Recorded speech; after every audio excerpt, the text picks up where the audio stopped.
said, no.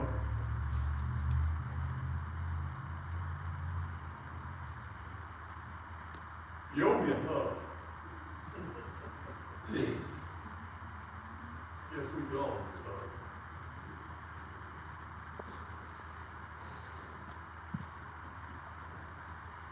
Gabe got out of this hospital this last go round. I stood up on Sunday morning. Preached a really good sermon because only about 75% of the congregation was asleep. And I slipped out quietly so they knew what was going on. Figured they'd wake up and be all over you. Aaron and Gabe were out there in the car. Gabe had quite gotten to the point where he was out rolling around. But I couldn't wait to get to him. He was ready to see me too. They were sitting over there and they had Trixie and Dottie and Donna or whatever. They had handful of lovers. I got to the car and I reason Gabe just threw himself out and we hugged each other. Oh, it was the best hug in the world. And Molly was hugging me. They remember now. She's like, oh, I know this story. Trixie went so far in my ear, I thought her tongue came out the other side. And I pulled back and I said, your dog just licked my ear right on through my brain. And he said, you sure it wasn't me?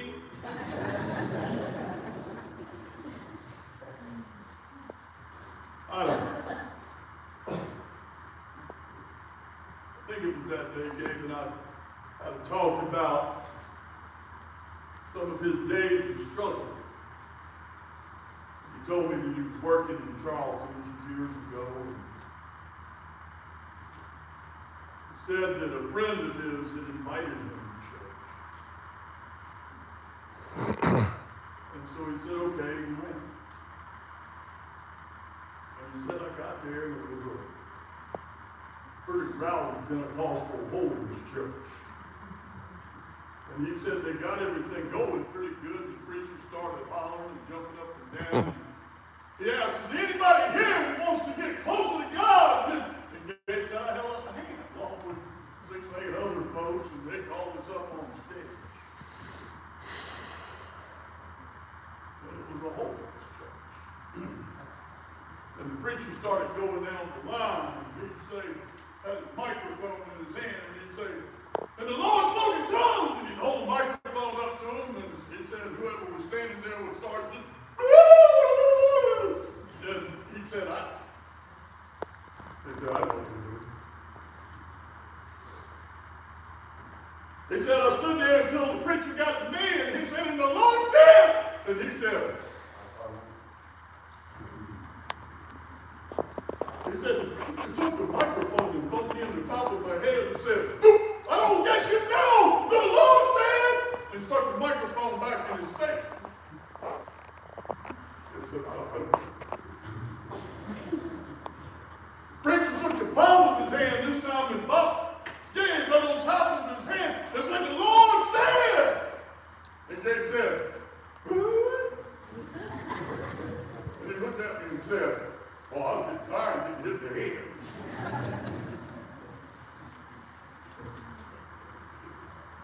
And then we talked about God.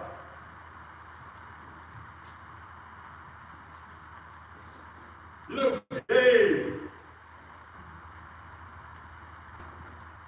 like most of us, had a season in his life. He got past that. We found that connection. We found that river of life. Gabe rebuilt his relationship with God. A mighty Savior who cares and loves for us all.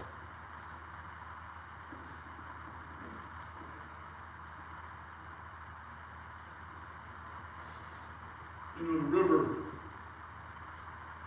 not always as easy as we want it to be. But somehow that's just where Gabe wanted to be. There's that age-old quote. Ask God, why are you taking me through troubled waters? And he replied, because your enemies can't swim. We don't always understand the will of God, the great creator. But please know, God's will is good, and it's pleasing, and it's perfect. I studied that last night. My friends, that's the scripture. That's God's will. Gabe's son Jackson gave me the following testimony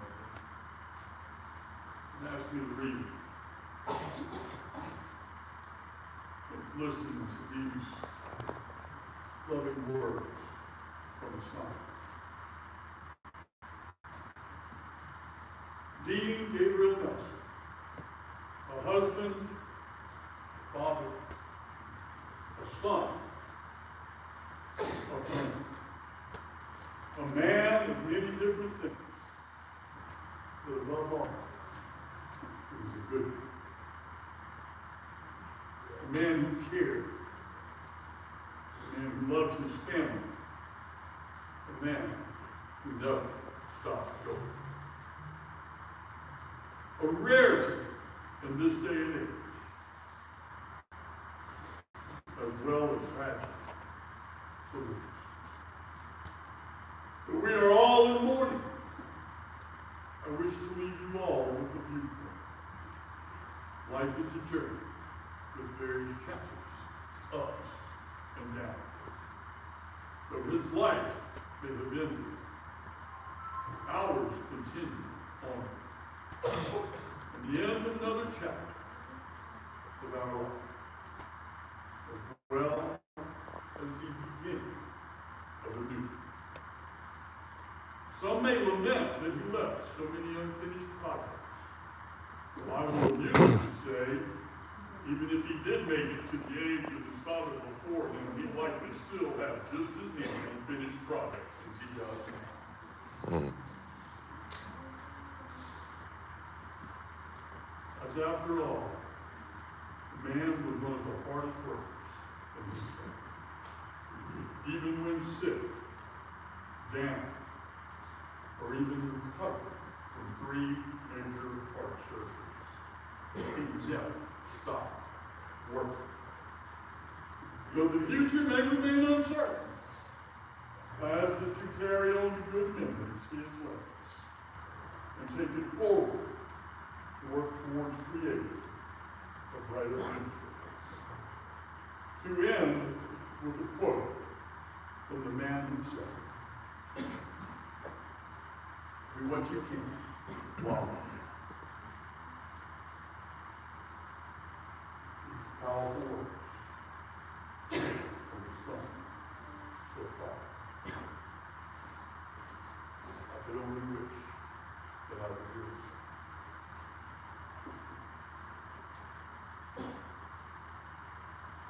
In closing today, Kathy asked that I share a poem by David Romano, When Tomorrow Starts Without You. When tomorrow, and I'm not here to sing, and find your eyes all filled with tears for me. I wish you wouldn't cry the way you did today, while thinking of the many things we did not get to say. I know how much you love me, as much as I love you. Each time that you think of me, I know you will miss me too. When tomorrow starts without you, please try to understand that an angel came and called my name and took me by the hand. The angel said my place was ready in heaven far above, and that I would have to leave behind all those I dearly love. But when I walked through heaven's gates, I felt so much at home. When God looked down and smiled at me on his golden throne. He said, this is eternity, and all I promised you, for life on earth is done, but here it starts anew. I promise no tomorrow, for today will always last. And since each day is the exact same way, there's no longer the past. So when tomorrow starts without me, don't think that we're apart. For every time you think of me, remember, I'm right here in your heart. Let us pray. Our God and our Father, as we close this today, Lord, as we seek comfort for our